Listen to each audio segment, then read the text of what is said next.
Bhagavad Gita is really a turning point in someone's life அப்படிங்கிறது நிதர்சனமான ஒரு உண்மை தான்.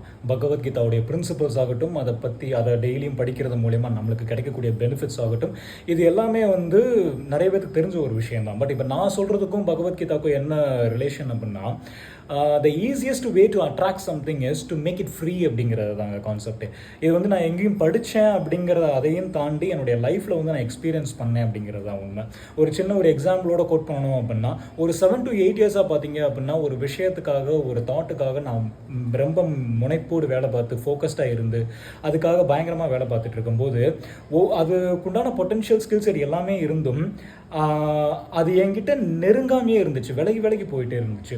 அந்த தாட்டை நான் பிடிச்சி வைக்க அது விலகி போய்கிட்டே இருந்துச்சு. But over the period of time ஒரு 2 இயர்ஸ் முன்னாடி பார்த்தீங்க அப்படின்னா, போங்கடா அப்படின்ட்டு ஒரு விரக்தியில் அந்த தாட்டை தூக்கி போட்டு நான் வாட்டுக்கு நம்ம வேலையை பார்ப்போம் அப்படின்ட்டு விட்டுட்டேன்.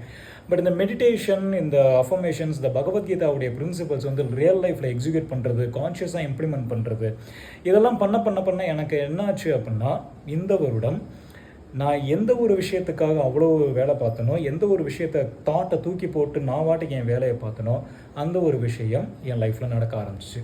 அதையும் தாண்டி பல நல்ல விஷயங்கள் இந்த வருஷம் என் லைஃப்பில் நடந்துக்கிட்டே இருந்துச்சு. I am sincerely truly grateful for all this things. உண்மையிலேயே அது மறுக்க முடியாத ஒரு விஷயம் தான். Truly grateful. பட் என்ன அப்படின்னா, அந்த ஒரு பகவத்கீதாவுடைய பேசிக் ரூல் கோட் ஒன்று இருக்கும்ல, two your duty without attaching to the results அப்படிங்கிற அந்த ஒரு இதாங்க.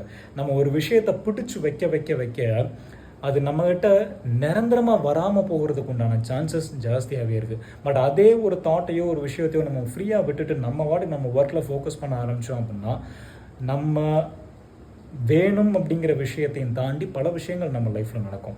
If it is meant for you, then definitely it will come to you. If it is not coming to you, then definitely it is not meant for you. இதாங்க concept. உனக்கென இருப்பது உனக்கே தான். இது அன்புக்கும் பொருந்தும், அறிவுக்கும் பொருந்தும், நம்முடைய உத்தியோகத்துக்கும் பொருந்தும், நம்முடைய லைஃப்பில் என்டையர் லைஃபுக்குமே அது பொருந்தும்னு நினைக்கிறேன். உனக்கென இருப்பது உனக்கே தான்.